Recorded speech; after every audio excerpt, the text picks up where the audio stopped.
What is up, you guys? It is Jess, and I'm back with some pretty big news out of the Crazy88 corner.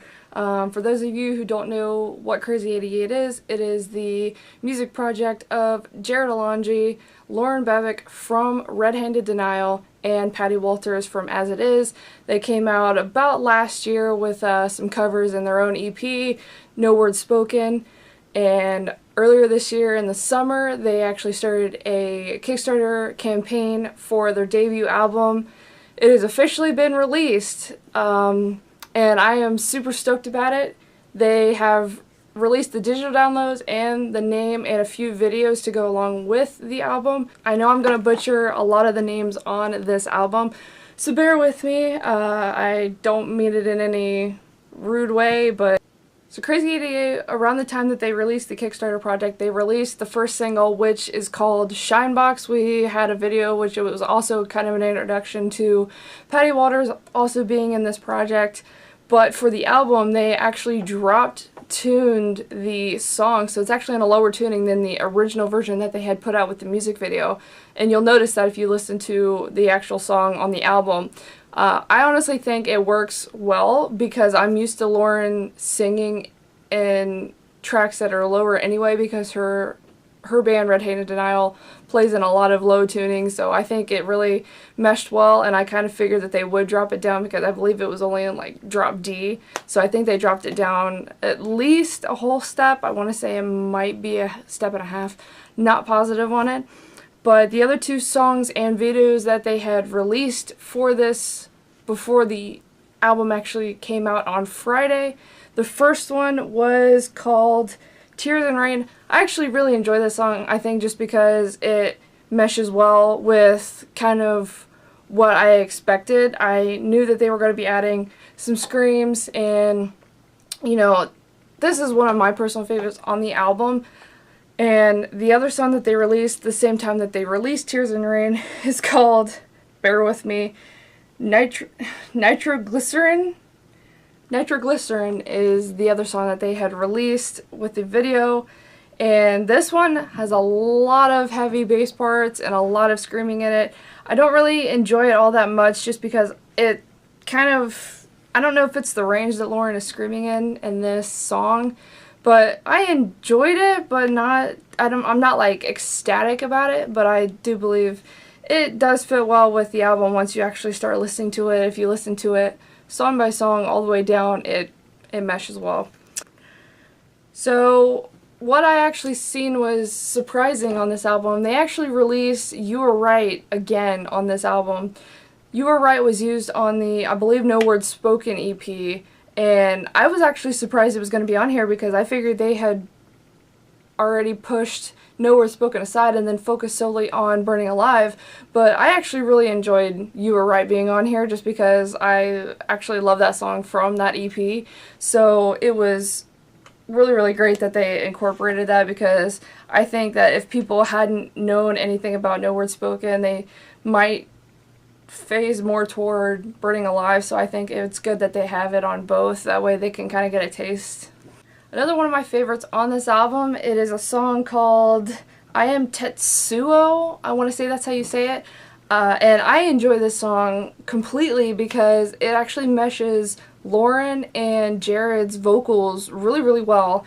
And I think it just kind of enhances the entire song, and it's actually really, really catchy, and I believe they've already said that they're going to be releasing a video for this one as well, so I'm super excited for that to actually be released. They've also released a video for a song called Bastard from a Basket. And a lot of these, actually all of these songs are kind of based on movies or inspired by movies. We know Crazy88, the actual name of the band, is inspired by Kill Bill, and Tommy's Planet from No Words Spoken was, I believe, inspired by The Room. So I kind of figured they would still go along with having movie-inspired songs. And one of my favorites that I can just tell is based on a movie. It's called My Friends, You Bow to No One. So that is actually a reference to Lord of the Rings. I am a huge Lord of the Rings fan, so when I actually saw the kind of movie posters that they put out for these songs, I knew it was going to be Lord of the Rings because I had seen the lettering. It was very similar to the movie, and that's actually, the line's kind of similar in Lord of the Rings as it is to the title of the song. So I love that. I love My Friend You Bow to No One, because you can definitely tell that, you know, it's talking about seeing the eye and getting down and, you know, looking up at the sky, because in Lord of the Rings, you know, you've got the all-seeing eye, and then another line of the song is, I believe, forged in fire I am remade, which is pretty much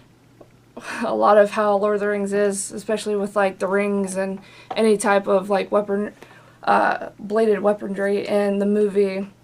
It's forged in fire. So I think that's what kind of drew me in right there, and that's actually the last song on the album.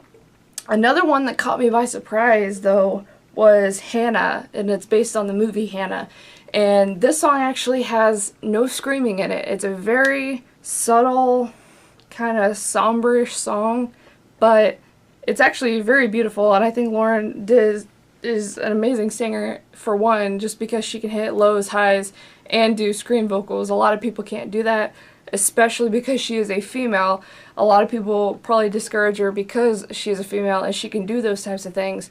But Hannah is actually a great example of just, you know, not being a screamer and just being able to prove that she can actually sing without any type of, you know, roughness or, you know, gritty to it. It's just a clean song, and it kind of has a little metal vibe to it when it comes to like the instrumentals, but other than that, it's an amazing song. And I don't really know how to classify this album, because it does have metal aspects to it. It does have kind of hardcore aspects to it, but I know that they had tapped Garrett Russell from Silent Planet on the song Moloko Plus, and that one, I don't think I really enjoy it all that much. It's not just for simply the vocals or the screams. I think it's just because there's such a long instrumental part.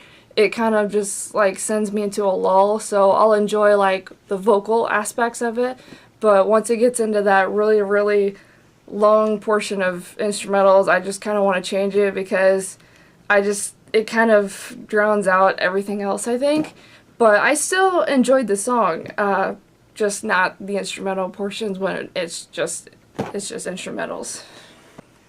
So I actually backed this Kickstarter. I have never actually put forth money to any projects like this on any type of crowdfunding projects. I took a chance on this one, and I will say that I am impressed the way that they have put this together. They actually raised the money for this album the literally like days. I think it was like 3 days is when they raised like the last like thousands of dollars. And a lot of people are like, oh, that amount of money, that's too much for a record. But you also have to think they have production, writing, and, you know, it also goes towards like music videos and everything and merch that they're using for this project. And honestly, I actually really enjoy this album. It's not one that I would listen to every day, but if I'm in the mood to listen to something heavy, I would go to this album. It is probably a contender for Album of the Year, and that is something not to take lightly, because there's only a handful of albums I actually enjoy this year and wholeheartedly believed in this year, and I'm really glad that they released it before next year. That way I could add it to my list for the videos of, or for the albums of 2018.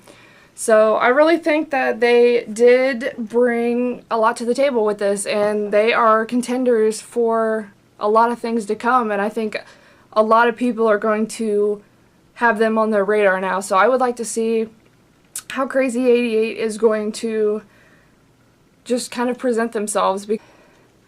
Overall, this is an incredible album. I actually enjoyed it. There are a couple kind of instrumental kind of fillers in this album.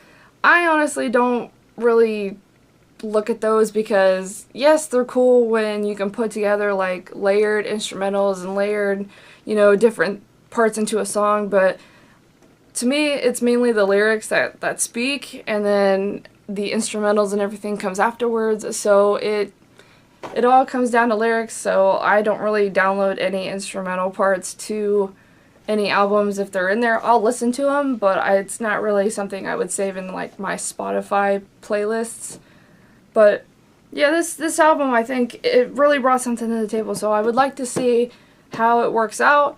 And once the Kickstarter goodies come in, I will probably be doing an unboxing video, because I forget the exact tier that I had put towards this album, but there's actually a lot of great stuff that is in the one that I'm getting. It's not the top layer, it's not the bottom one, I think it's one of the ones in the middle, so I think it'll be something to look forward to once that actually ships out, gets here, and I can unbox it and show what everybody was missing out if they didn't put forth anything to this project. And I believe they said there was around 1,900 people that actually helped fund this album, and I think that's incredible. And I believe if you got to a certain tier, your name actually goes on, I believe it actually goes on like the album cover. So if that's true, it'll be kind of cool to see my name on something like that, especially if CrazyEightyEight works and they turn out to be a huge hit. So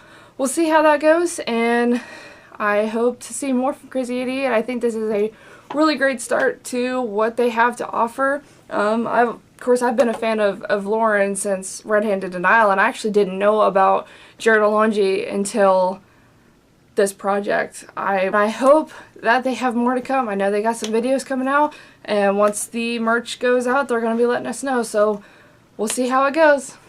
If there's nothing else, I'm Jess. See you later.